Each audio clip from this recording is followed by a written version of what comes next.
Sensabaugh Tunnel.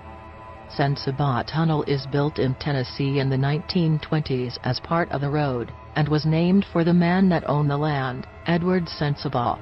Old Ed features prominently in the legends behind the place. Your opinion on Ed is likely to be very different depending on which version you hear. In the kinder version, Ed let a homeless man into his home as an act of charity. Their guest tried to steal jewelry, so Ed confronted him with a gun. The thief grabbed Ed's baby daughter to use as a shield, and ran out of the house. He got away and drowned the baby in the tunnel. Another version omits the homeless man, and paints Ed Sensabaugh as a madman that killed his entire family, baby included, and threw their bodies into the tunnel. However, she died. That baby is said to haunt the tunnel today. Locals say that if you switch off your car engine in the middle of the tunnel, it won't switch back on. You can also hear the baby's cry and the approaching footsteps of Ed himself.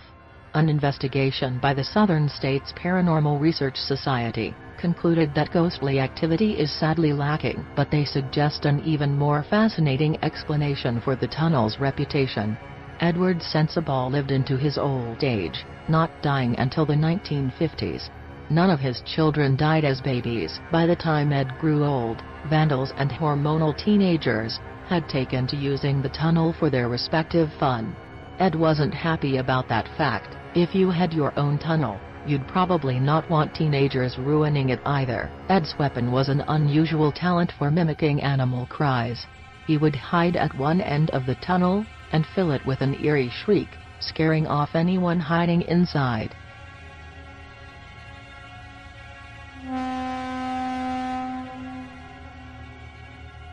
The Blue Ghost Tunnel.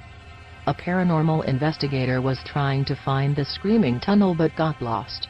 He found himself at the much longer Meriden Tunnel, a rail tunnel in the nearby city of Thorold. There he claimed he saw a strange blue mist.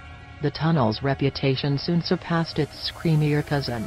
The TV show Creepy Canada did a feature on it, prompting thousands of visitors a year. It's a popular choice in lists of Canada's most haunted places, and some have called it the most haunted one of all.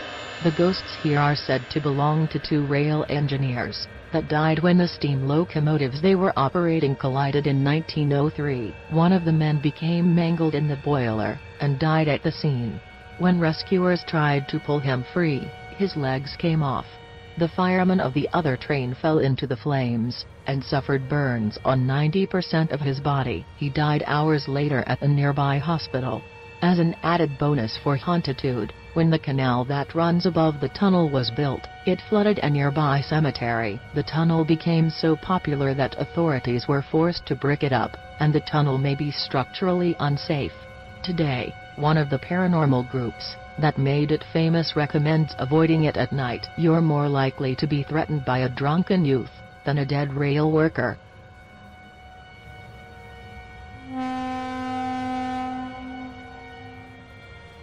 The Screaming Tunnel. The legend of the Screaming Tunnel in Niagara Falls begins with a young girl that met an unfortunate fate. There are a few versions of the story, but each one agrees that she lived in a farmhouse on the south side of the tunnel.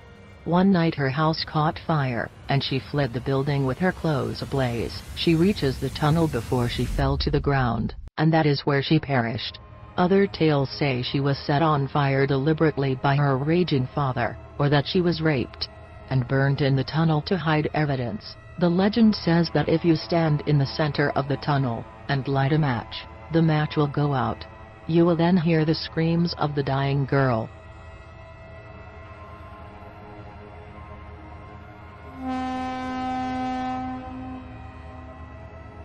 Shanghai tunnels. For around a century, the city of Portland, Oregon was home to an unfortunate practice, known as being shanghaied.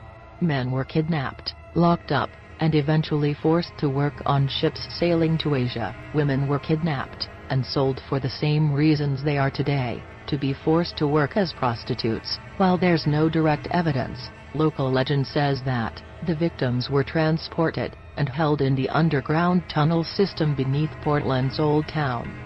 This legend has made the tunnels extremely popular with ghost hunters. Most people that claim ghostly activity report a woman in a white dress. Others say they hear harsh male whispers, telling them to get out or, perhaps more worryingly, stay. Another ghost reported by the tunnel's tour guides is Joshua, a 9-year-old boy, who used to empty chamber pots for money. The tour guides have a lot of stories of sounds and apparitions. While they may believe what they report, they do so with drama. The tunnel's main curator, Michael P. Jones, has the demeanor of an unassuming horror film character. If nothing else, he was able to thoroughly creep out one local TV news presenter. If this was a horror film, she'd probably have been among the ghost's first victims.